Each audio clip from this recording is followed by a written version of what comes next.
in the clock. They run that clock down. They're not high tempo. They're using 20, 25, 30 seconds every play. 2nd down and 10 here for Alabama State. Ball resting at the 29-yard line. Owens back, looking over the middle, incomplete. 3rd and 10. Pass was intended for Wallace Corker. A good job by Corker to get his hand out and deflect that football, because if he doesn't, it's probably picked off.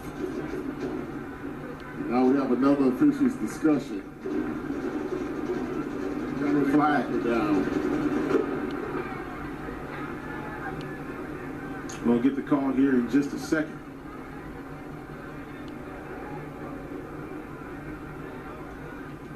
Been an interesting ball game here between these two teams.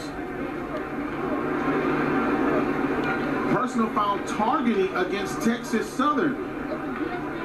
That could mean an ejection here.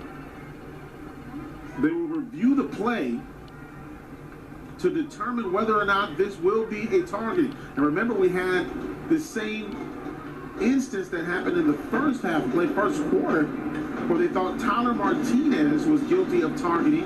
He did get called for roughing the passer, but not targeting. Right there, 51. And that would be Tariq Cooper, the junior from Texas City, transferred from Glenn College. So what they have to determine is whether it was intent, lowered his head. Take a look. I don't know. A lot of shoulder pad in there. And remember, just because a player isn't knocked down doesn't mean they will be called for target. Right. And remember, the crown of the helmet needs to dip. It dips slightly. It dips slightly. That's a close one. Yeah. Well, you're good at predicting. What do you think? One for the road, right? I'm going to say it gets reversed. I'm going to say it gets reversed. Well, let's get the call.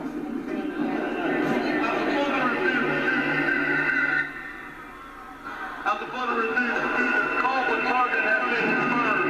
Number 51 for Texas Southern has been qualified for the rest of the contest. Of course I'm wrong. I knew I jinxed the kid as soon as I said it was reversed. Probably because I just don't like the rule and I thought it should have been reversed anyway. So Cooper has been ejected from the ball game with 6:57 remaining in the contest. So that'll be it for the season for Tariq Cooper. He does not have to worry about a half-game suspension next year because we're already in the 4th quarter of this one. So that'll be a wrap for Tariq, starting middle linebacker, but that's a huge loss for Texas Southern because he's their Mike linebacker. He's the guy that makes the calls on defense. So that's big. Drew Robinson may be coming in to finish this one out for TSU. That is huge for Texas Southern's defense to have him out of the game right there.